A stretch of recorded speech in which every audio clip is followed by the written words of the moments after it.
আমাদের দলের তরফ থেকে ইস্তাহার গত 3 দিন আগে মমতা বন্দ্যোপাধ্যায় ঘোষণা করেছে। সেখানে দিদি 10 প্রতিজ্ঞার কথা বলেছে। সেই 10টা প্রতিজ্ঞার মধ্যে খালি 5টা প্রতিজ্ঞা আমি আপনাদের বলে যেতে চাই যে মমতা বন্দ্যোপাধ্যায় সরকার বাংলার 2,40,00,000 মায়েদের কথা দিয়েছে, যতদিন আমরা থাকবো আজীবন আপনি লক্ষ্মীর ভান্ডার পাবেন, কেউ বন্ধ করতে পারবে না।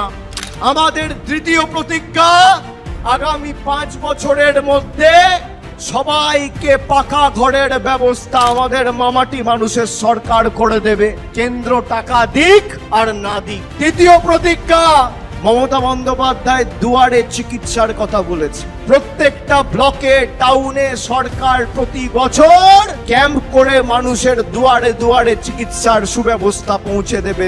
চতুর্থ প্রতিজ্ঞা, আগামী 5 বছরের মধ্যে প্রত্যেকটা বাড়িতে নলবাহিত পানীয় জলের সুব্যবস্থা আমাদের সরকার পৌঁছে দেবে।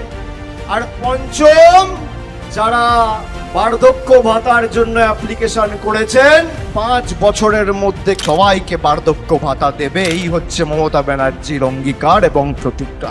কৃষক ভাইয়েরা জানলে খুশি হবেন, 30,000 কোটি টাকার আলাদা কৃষি বাজেট বিধানসভায় পেশ করা হবে।